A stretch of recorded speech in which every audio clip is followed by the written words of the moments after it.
Well, welcome to the channel viewers. Reverend Dr. J.W. Morrison in the office. Let's come back in from there. We have the channel there on your right and some videos that are on. There's always videos coming up. But I just want to show you a spiritual perspective of what people are trying to describe as the narcissistic personality trait or disorder, which I'm sure it is a fruit of the sinful nature which the Bible describes to us here in Romans chapter 7. Sin, our sinful nature, has a sociological, normal, natural way in which it works to bring the demise of us in ourselves and our relationships and whatever other good we're trying to bring for ourselves. And here, I'll just turn this around to show you what's going on in the office. My glasses aren't real good, as you can see. They're broken. There's only one handle on them, but I'll come back off I just want to show you that I'm here.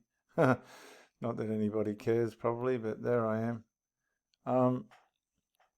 What I want to show you is that these borderline and all these other psychological problems are fruits of the sinful nature, our sinful nature. You have to understand that the core problem of humanity is the fact that we have a sinful nature.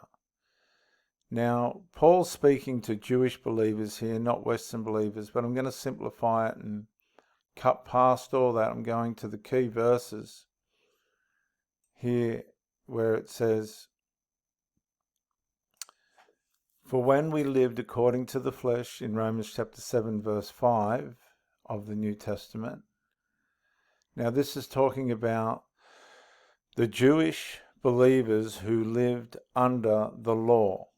Here, according to the flesh, is trying to make God happy and stop him from being sad by the things that we do or don't do in accordance to what we think he wants. And we know what he wants by the commandments, but we can't keep the commandments as human beings. That's an impossibility. This is what this is all about. And the root of the problem of all these psychological sadnesses and things that happen to us and against us stem from the evil nature that we were born with. Now, people say narcissism starts at the age of 3, 4, 5, 6, 7, 8, 9, whatever they reckon. Well, that's all good, but we are born with this nature. And when it begins to get power over us and unleash its evil from within us, that can happen at any age. That's why young people are sexually active at very young ages or sexually interested. That's why they steal and burn things. And you'll hear of very young children burning the house down or doing vandalism and arson and all this other stuff.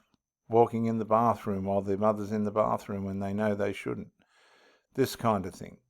It stems from our sinful, evil nature. Now, the context of this scripture is how it's religiously aroused.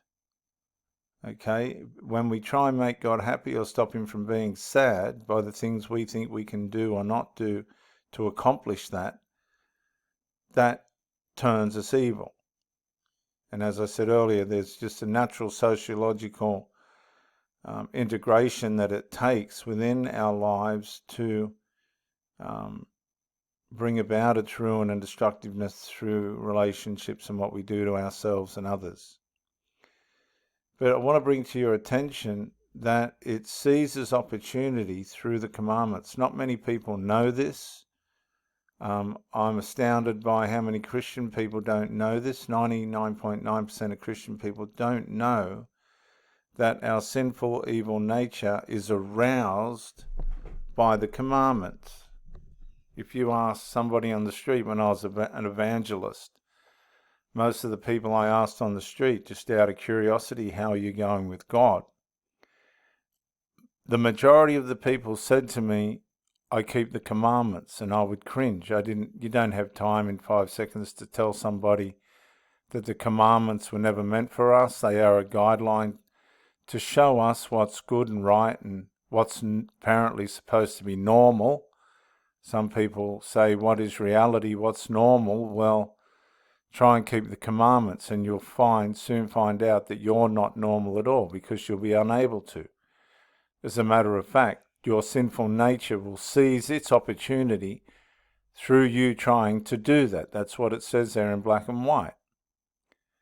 Christians don't realize that a lot of these ministers and church leaders and things that kill people and rob people and tell lies and things have given themselves over to their sinful nature, thinking they were making God happy or stopping him from being sad by the things they were doing or not doing to accomplish that. But there is one clear scripture that says the sinful nature within us, the evil within us, will get opportunity. It will seize the opportunity over us by the things we think we need to do to make God happy or stop him from being sad. Now, if you parallel that, this is only one scripture, there's more. It gets worse, I'm sorry. If you parallel that with relationships, a lot of people don't realize that when we go into the relationship thinking that we are going to be the reason for somebody to be happy, or we are going to be the reason for them not to be sad by the things we do or don't do, that's a faithless approach. And faith only works through love. So where there's no love, there's no faith. And where there's no faith, there's no love. You see, when you come into a relationship thinking that what you're doing is accomplishing your status within it, that has a certain element of merit, but it is not the whole crux of it. Because if you're a footy player and you break your neck or something, then what are you going to do?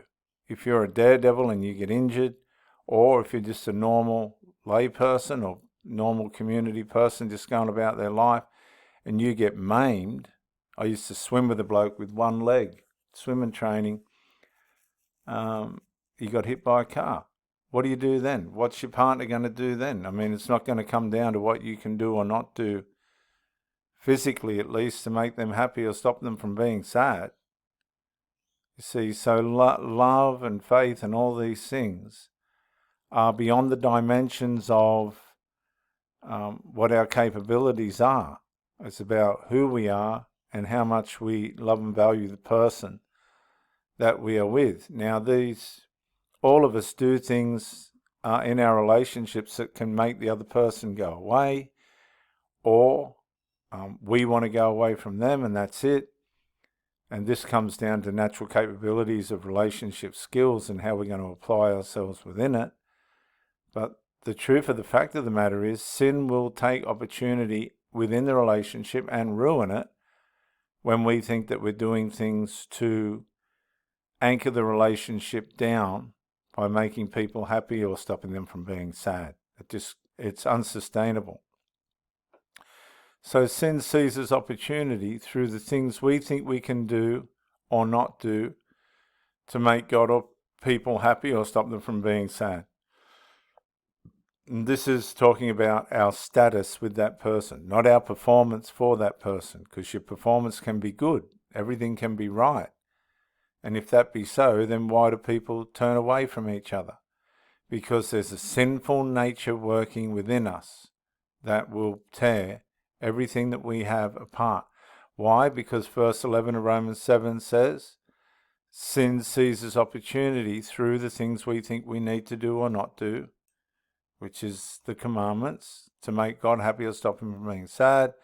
And if you parallel that with your partner, again, this is where a lot of relationships are breaking down now. Sin's taking opportunity through the things people think that they need to do or not do to make people happy or stop them from being sad. And if it's not tearing the other person down, it'll be tearing you down from the inside out. I'm running out of time, so I'll go again. In order that sin might be exposed as sin within us, it produced death in us. That means we did things that we didn't want to do. And through the commandments, sin became utterly sinful. So through the things that we believed that made people happy and stopped them from being sad, we defeated ourselves. We put ourselves in a position where we were at the mercy of our sinful nature, which has no mercy for anybody. Look at the statistics today, breakup and divorce statistics, and you will see that the root problem of all these psychological personality disorders and everything stem out from and are fueled by our sinful nature, which we are born with and is put into action from that point. As soon as we come out of that womb, we're born into sin. This is Reverend Dr. J.W. Morrison, theologist, Central Coast, New South Wales, Australia. Thank you for joining me, and bye for now.